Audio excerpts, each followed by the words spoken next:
Hey, deserving listeners, it's time for me to react to your comments on my videos from last week. Let's get to it.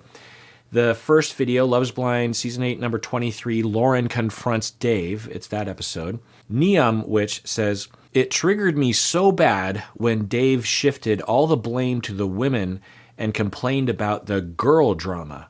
Ugh. I almost choked. Ugh.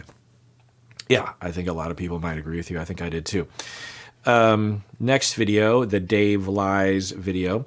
Zachary Johnson, YouTube member Zachary Johnson says, I think Dave struggles with guilt. Just chime in here. Yeah, I think I eventually get to that conceptualization, or I have already talked about it. But I wonder about that for sure, given even what he's said about his history could contribute to that. But also the avoidant style. I think I talked about it. If I haven't, I'll just briefly.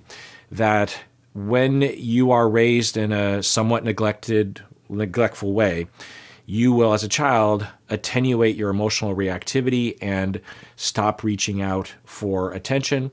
And you also will stop noticing other people's issues, other people's emotional states, other people's needs.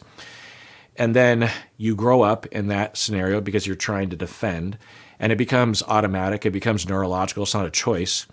And then you are interacting with the very people that neglected you, and they will feel like you are being inconsiderate of their feelings.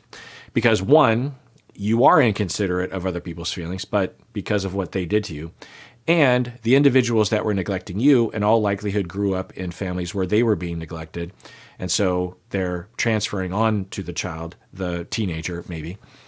And so that can be a repetitive refrain from the parents, from the family, or others to the individual who is just trying to get by in life and not making a choice to be inconsiderate. They're trying to consider other people's feelings. They have empathy, but they find that frequently they're being accused of being inconsiderate.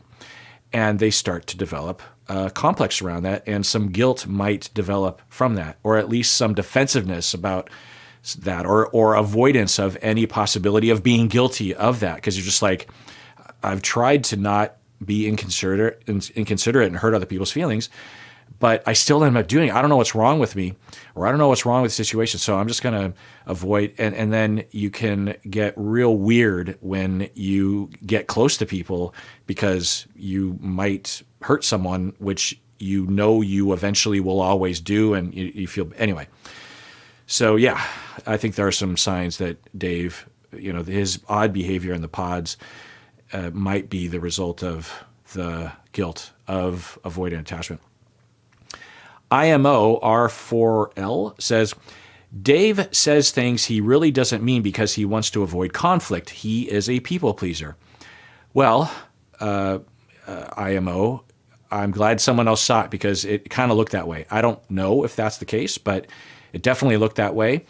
And I don't know how many other people saw that, but it kind of looked that way to me. I can't tell. Anyway, next video, Dave cries. So remember, he's in the pods and he's crying as he's talking to Devin, and Joey is going, he's eating. He's like, oh, yeah, they're there, Dave. Anyway, Martina Horst says, I think you have what Dave claims his sister said a little backwards.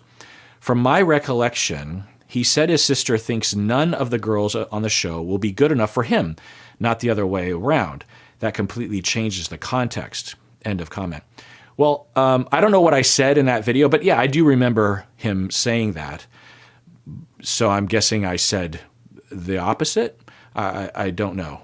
But yeah, that's from my memory, the way that it seemed, that he was being told by his sister that no one would be good enough for him. Yeah. So anyway, Stranger Safety, member Stranger Safety says, that's funny, Stranger Safety is sort of like a riff on Stranger Danger. So member Stranger Safety says, there are echoes of enmeshment here for me when it comes to Dave crying. Yeah, absolutely. I haven't talked about that explicitly, but absolutely. And as a relational therapist, that is a frequent lens that I'm looking through looking for rigid enmeshment or disengagement and boundaries and overlap and lack of differentiation. And so I guess I didn't talk about that, but you can listen to all my episodes on enmeshment. You can just search on my channel I've talked about it quite a bit. Yeah. But the key is when it comes to analyses about enmeshment is why and what purpose does it serve? Often when people talk about enmeshment, it's the surface level observation, like that's enmeshment. And yeah, that's a beginning, but the real usefulness of that label is why would people, individuals or families or relationships be configured with that much overlap and that much disregard for individuality? Why would that happen? What historical thing happened, maybe even going back generations, you know? Because then, at least as a therapist, I have an avenue forward to help. Okay, well, so the rest of this video, I'm going to go through all the rest, and there's a number of comments to get to. The rest of this video will be for members of the YouTube channel, because when it comes to me not formally reacting to the show, I like to reserve those videos for members because I want to reward y'all for becoming a member. These member videos tend to be a lot longer than my typical video because, I don't know, I get into the member zone and I just feel more safe and relaxed, and I tend to just